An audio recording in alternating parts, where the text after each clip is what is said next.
I've also been looking at the swords. I did enough research that I found like the good would you sword please get a website. sword or two? Be a sword guy, man. Kyle, I Lean think in. you're taking too long to buy a sword as if you're limiting yourself to just one. Narrow it down to 2 or 3.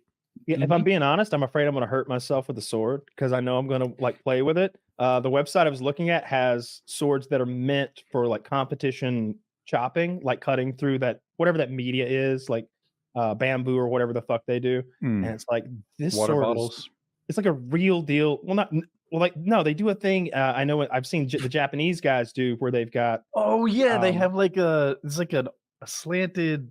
It's like rolled up fucking bamboo or reeds or something. Yeah. Anyway, they've got like a target and like a perfect. They show that if you're not good with a katana, you can't chop through all of that shit. But if you're really good with it in one slash, you can. I want to see that, and I want to experience it because I have seen the same sort of things you have, right? Which is like, look at this katana master.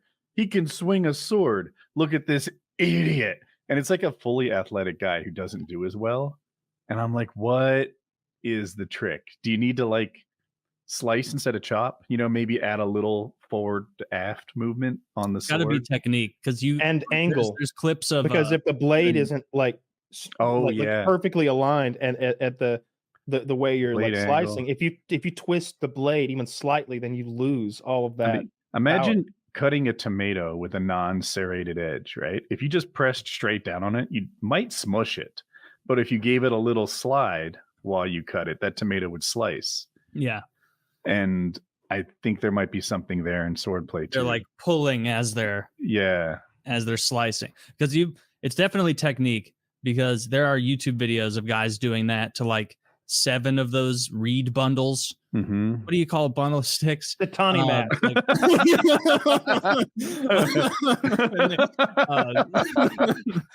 And then they cut through them all, and they're just using a knife, and yet they're doing like 8 of them in a row. Yeah, so dude. Really, the knife competitions are amongst my favorite. Like sometimes they're a little bit like cleavers, and so the first they like slice tomatoes paper thin, then they cut a rope, then they cut a brick, then maybe slice some more tomatoes, and you're like, God damn, that's a good knife. Yeah, become a sword guy, man, and you're not going to hurt yourself. Like, just don't be dumb, and you won't hurt yourself. And if you do, you have 2 eyes already. How many you need? Greed. I'm not worried about my eyes. I'm worried about like swinging. Do? I'm worried about over swinging and like slicing my femoral artery and bleeding out before I can even get to my phone.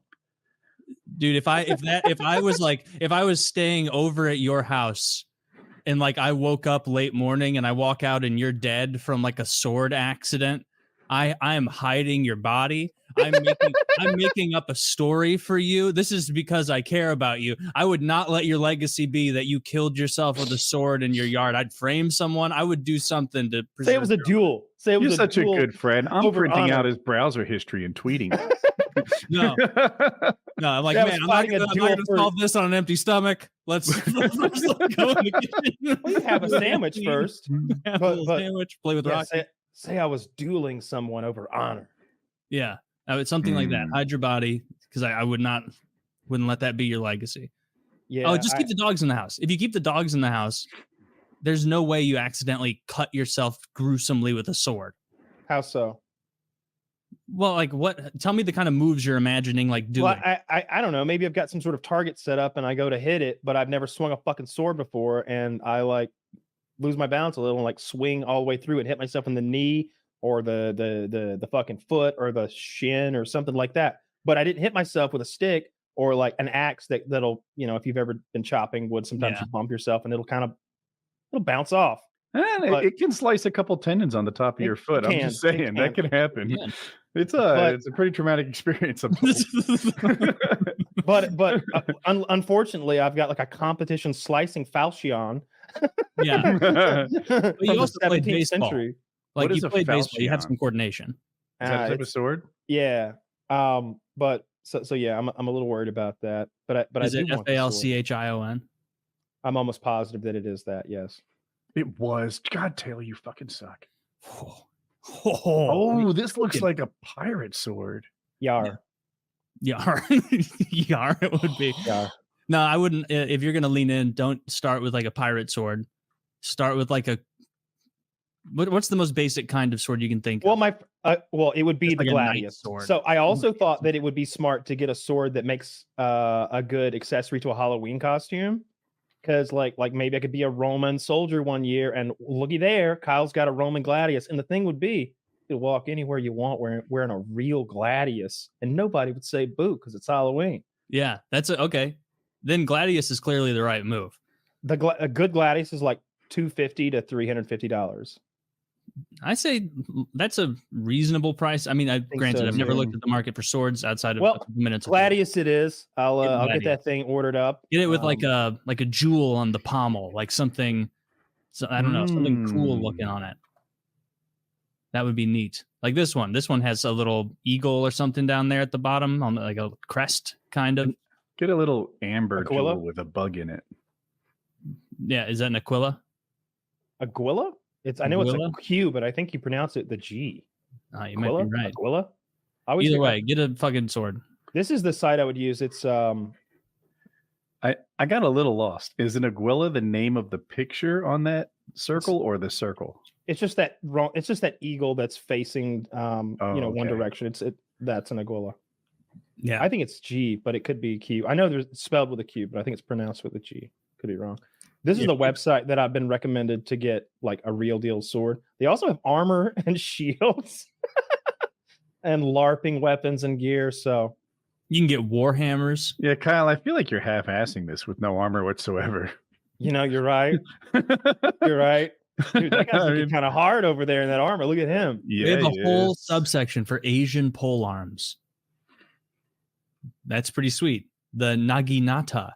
That's what that lady in Shogun was practicing with. Yeah. Yeah. $50. That lady's very attractive. I'm super into this is the married chick. Yeah, the translator from Shogun. Yeah. Super attractive. Mm-hmm. The most recent episode was really good. There was a part where the guy's trying to sort of teach our white Englishman how to use a fucking katana. And I liked that he didn't have any skill with it whatsoever.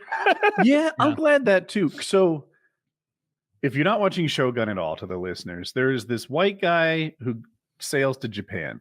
And along the way, he bumps into this samurai, and the two are kind of natural combatants, enemies. They don't like each other. They're frenemies, I feel like. Okay. Early in the show, it made it seem like they might fight, and it wasn't clear to me who would win. As the show progressed, clearly the guy who's made a living hand-to-hand combat is head and shoulders better at hand-to-hand combat. And I like that they did that, because even though he's the star of the show, that doesn't mean that he can beat up everyone like he's fucking William Shatner. Yeah, he tried to hold the sword the way you'd hold like a pirate sword at first, like a fencing, like a rapier or something. Like he went to hold it like one-handed, leaning forward. One-handed, like, and saber. So clearly it was like, oh, he doesn't know this. He doesn't know the way of the samurai. Yes. Yeah, he tried to hold a sword one-handed, and the guy's like, two. And then didn't he even do two wrong at first? I forget. But yeah, I thought it was a little mean. Him. The English guy didn't bully them for having terrible cannons. Oh, that'd be great if he just walked up like, pick up your gun. All right, good. Bam! Like shoot him in the leg. Oh, you see? You've got to shoot me first before I can shoot you. He's reloading the whole time. See, even now you should be shooting me, but clearly you're not because you don't know how this game works. Well, I'm sorry. Do your guns suck? Is that why we're winning? Like, yeah, I'm looking forward to if there's not a scene in this show, we have 3 episodes left, where somebody talks mad shit, and then our English gentleman pulls an Indiana Jones and just goes bang and shoots somebody. I'm going to be disappointed. I'm going to be really disappointed if that doesn't happen. I need that moment to happen because these people are so fucking stuck up their own asses with their crazy Japanese Bushido that it's infuriating at times. It's Japanese feudal sort of not feudalism, but what's the chivalry? This is like their version of chivalry. I want to. They're over the top with their rituals and manners. Like our society's polite, and we maybe follow the rules without even thinking twice about it. But their society is really another level. Just the amount of rules that you need to follow, and Yeah. The consequences are just absurd. there's only one consequence. Everything. Oh, did Everything is you kill yourself? remove a dead bird from a string? Death. Did you steal anything? Death. Did you That's a adultery? meme. Death. Like everything, death. What? There's a It's meme? also death. Yes, yes. Believe it or not, also death. Yes. Yeah. Yeah. But Punishment I'm for enjoying killing your the show. mother? Life in prison. Surprise, surprise. Yeah. The most recent episode, I felt like the plot didn't move a ton. It did. Significant things happened, but I can tell you what happened in the last episode in 9 seconds. And if that's true, not a lot, not enough happened.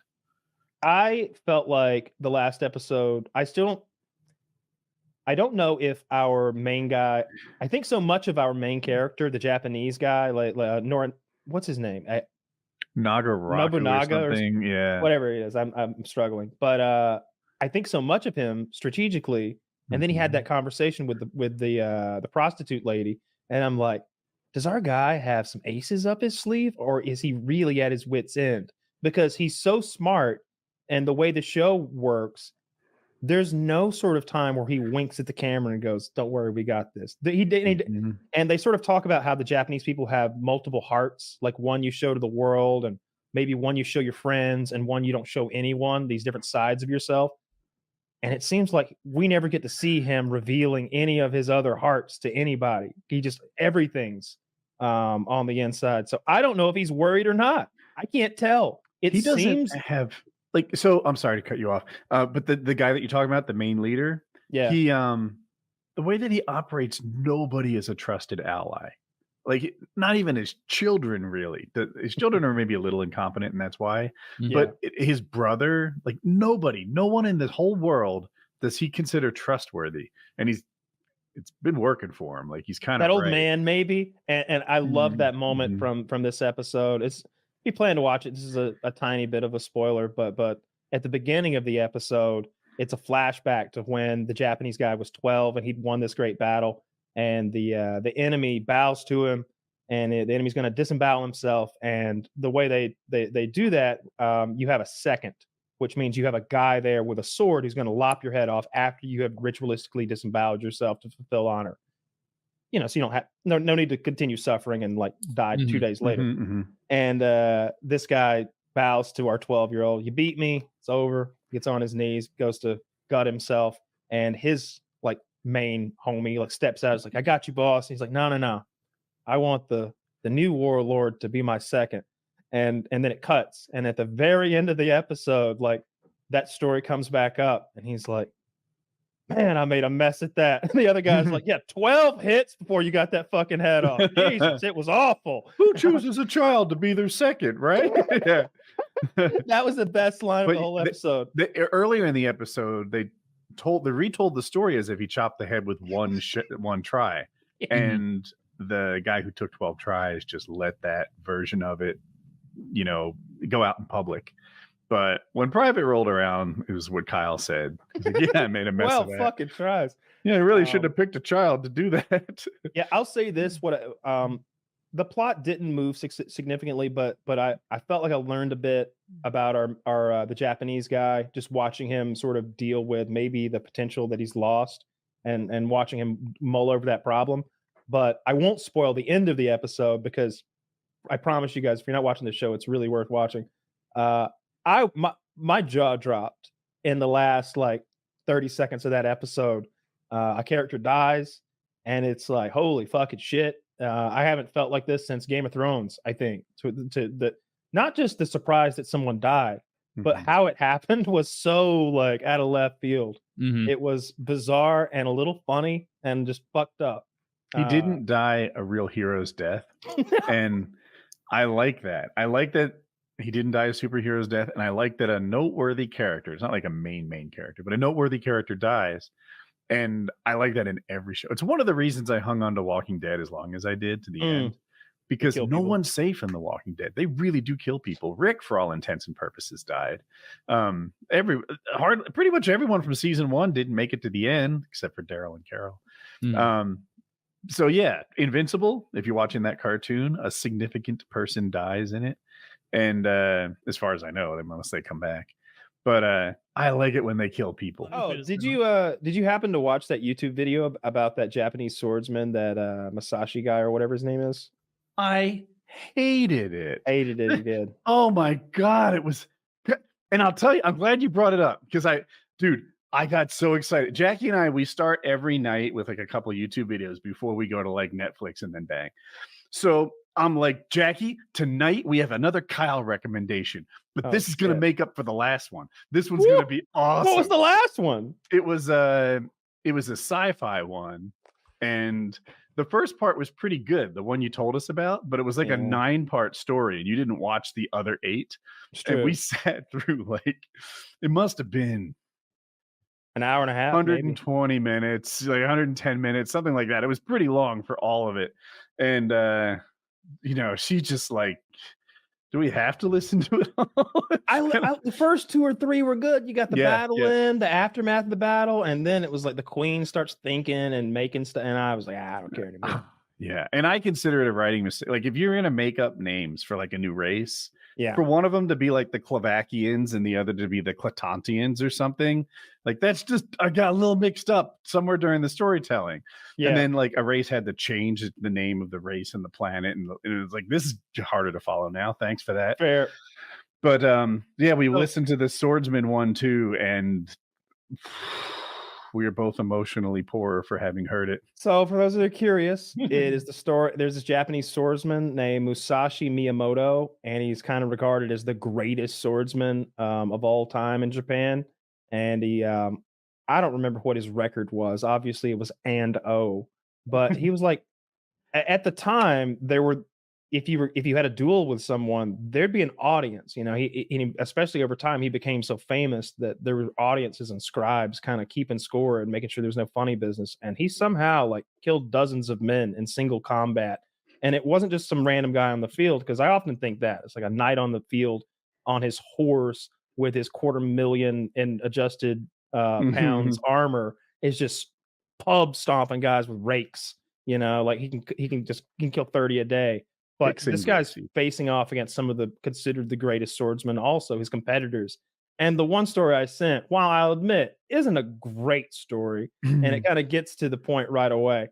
I thought it was cool as shit that supposedly he met what was to be his greatest challenger, and he employed multiple sort of techniques to make the other guy mad at him, including not bringing a sword. He showed up to a sword duel with a boat paddle. And he won. He beat the other guy to death with a boat paddle. And I don't know, something about that was hilarious to me. I watched some old Japanese movie today that depicts that scene. It was awful, the scene. It was awful. Plus, there were no subtitles. But what I really didn't like is in the story, they say that he just like beat him, like pummeled him till there was gore. But in the movie, he just sort of like hits him once, and that just kills the guy. And it's one of those where he doesn't know he's dead yet until the blood starts like trickling down. Yeah, like, that's come on, you hit him with a boat paddle. It's not like you hit him with a sword so sharp you can't feel it. Yeah. So I don't know. I just thought that was neat. But I'll admit the telling of the story and the story itself weren't like dynamite. Yeah, it wasn't our cup of tea. The next one we're gonna love. I'll go back to the drawing board. I'll try to come back with something good. It's okay. I give her tons of shows that she doesn't want to see. I've been watching sailing videos lately. That's the other thing I was thinking about. I have 2 recommendations for your show before we go to your sailing video, though. If you go on. Oh. So one of them will be The Great.